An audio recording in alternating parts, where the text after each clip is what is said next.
راح نسمع التعاون ما بيناتكم اللي صار.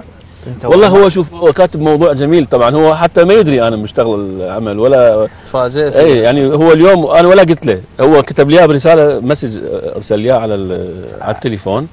انا يعني اتمنى نقعد انا وياه، لانه اكيد راح افكار عندي وعنده هو، نطلع بشيء يعني متاكد شيء جميل ومن زمان انا متواعد، بس هو مشغول شويه في الموصل. موضوع ثار انتباهي، هو كاتب موضوع جديد انه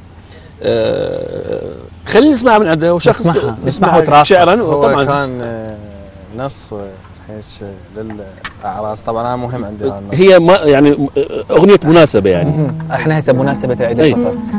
يقول هوايه يا ربي اشكرك، رايد من الفرحه طير. نعم.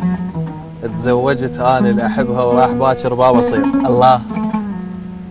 هوايه يا ربي اشكرك، رايد من الفرحه طير. تزوجت انا اللي احبها وراح باكر بابا اصير.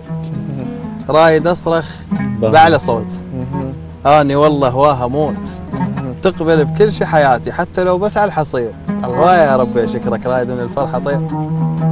بس انت مغير مغير بيها صح. هوايه يا ربي اشكرك، رايد من الفرحه طير.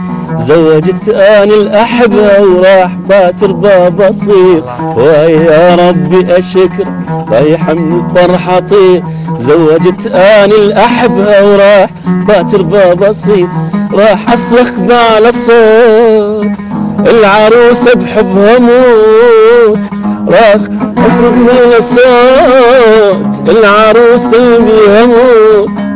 تقبل بكل شي العروسه حتى لو بس الحصير. يا ربي اشكرك. يعني ان شاء الله راح تكون يعني من الاغاني الافراح اللي احنا ما عندنا هواي غير. اكيد. مبروك عليك للفنان كاظم الساهر. كاظم الساهر. طيب ايضا نوجه تحيه لكل عرساننا اللي اليوم تزوجوا ولا هو خطب.